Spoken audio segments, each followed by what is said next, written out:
This sweeping election indictment with 19 co-defendants has a lot of legal twists and turns. And that's why we've brought in former DeKalb County District Attorney Gwen Fleming. Of course, we're trying to get some questions answered for those of you who are trying to make sense of this. So we expect the former president to surrender at the Fulton County Jail in just about 2 hours. He's going to get a mugshot. He's going to get fingerprinted. So for the average person, break down those next steps. So he already has a consent bond from what I understand, and so I anticipate that the process through Rice Street will be relatively quick, maybe about an hour or so. Obviously, in some cases, it's much longer than that. I think the next step will then be to see the extent to which he and his new trial team will file pretrial motions. They may include things like a motion to dismiss. He may attempt to remove the case to federal court, as his co-defendant, Mr. Meadows, has done. Obviously, the DA's office will be ready for whatever motions in whichever court, state or federal, may apply. I think the biggest news of the day, as I understand it, is that Judge McAfee has granted defendant Mr. Cheeseburow's speedy trial demand. And so there will be an arraignment, at least as to Mr. Cheeseborough, in early September. And that case looks like it will go to trial by late October, consistent with Georgia law for speedy trial demands. They have to be tried either in 3 or 4 months, depending on when the motion for speedy trial demand is filed. Gwen, let's talk about that for a second. The president obviously will try to separate himself from that request. Maybe some of the other defendants will too. Do you foresee that happening for the former president? In other words, sort of peeling off from those other indictments and having his own trial?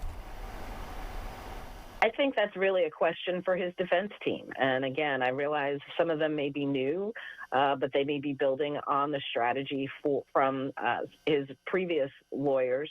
I think perhaps the motions that you've seen in some of the other cases could indicate a desire on behalf of the former president to take a longer view of when this case should be tried. But that decision is ultimately made by the judge, and it will be an informed one made after listening to both sides on the issue in terms of timing.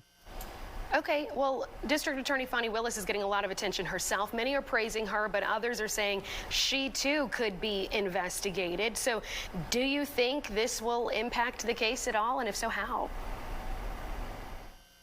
So DA Willis is very focused. She has been for as long as I've known her, from the time that I first met her when she was in law school. She is focused on the law. She is focused on the evidence, and she's not going to let either threats or attacks, whether they are political or sadly violent, going to deter her from the oath that she took on behalf of the citizens of Fulton County.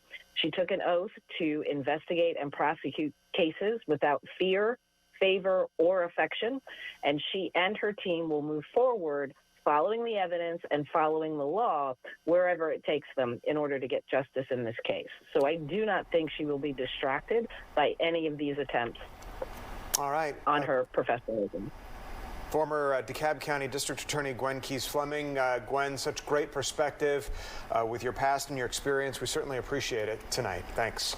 We have more coverage coming up tonight at 5:30. Our Deidre Dukes looking into the security measures around the former president's surrender, including how this may impact the Falcons game, which is just a few miles down the road from the jail. That's still ahead.